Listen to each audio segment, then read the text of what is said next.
Hello and welcome to Naples Motorsports. I'm Mike Irvine and today I'm going to take you for a test drive in this 2020 Lotus Evora GT. Come on in and let's go for a drive.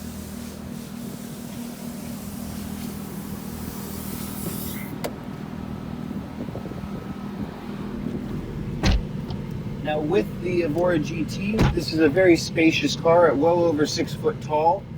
I actually have to move the seat forward so that I can push the clutch all the way in for proper movement.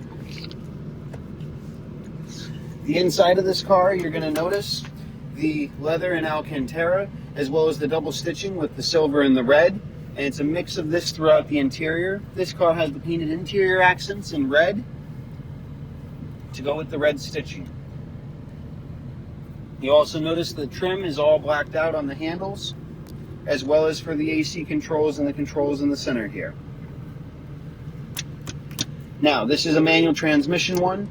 Up here you get your different driving modes with sport and race, as well as your heated seats and your valved exhaust. This is an Alpine radio, which is Apple and Android CarPlay enabled. Headlights are over here, and for starting, key in and a push button start over here. We're going to start off in just the regular mode. This is going to be the valve closed and the starting mode of the vehicle.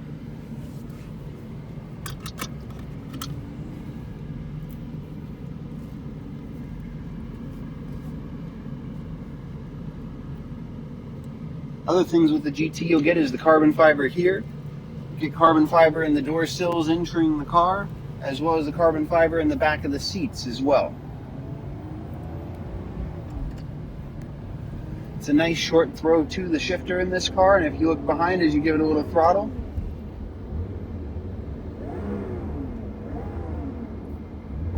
you see the little bit of movement in the back there in your rear view mirror.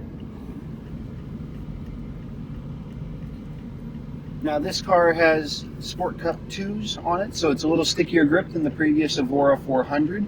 Also a little bit wider tires, 19s in the front, 20s in the rear. It is still a 6-speed manual, and with the windows up and the car in the normal mode, you get a little bit of engine noise, but overall it's a nice quiet ride. There's no droning whatsoever. This car is very flat in turns and handles very well. You can change the modes on the fly. If you go to Sport here, it'll light up red and you'll hear the exhaust valve open right away.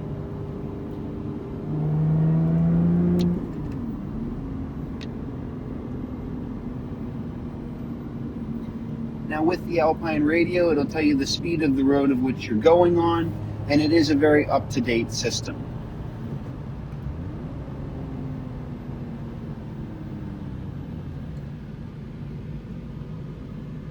Now, while this is a 2+2 setup in the car, the back seats are great for extra storage space.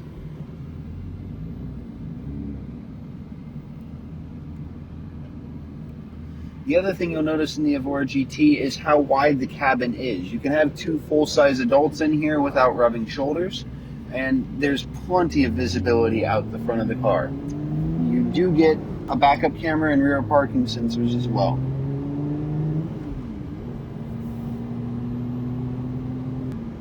Now, even with the valve open, you'll notice there's not a lot of drone. You do hear the exhaust noise upon acceleration, but in normal driving, as we are doing right now, it's not overpowering by any means.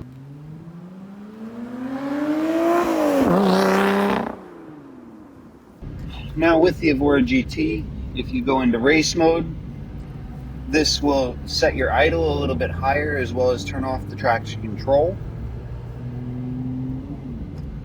With the GT, they did the louvered fenders, the little cutouts in the fender wells, as well as the rear bumper, in which allows air pressure to get out of the wheel wells, creating more downforce and making it an even more stable drive at higher speeds. Plus, it looks really cool. This car does not have a heavy clutch by any means. It is very easy and user-friendly to drive. And as you see, the handling is very good.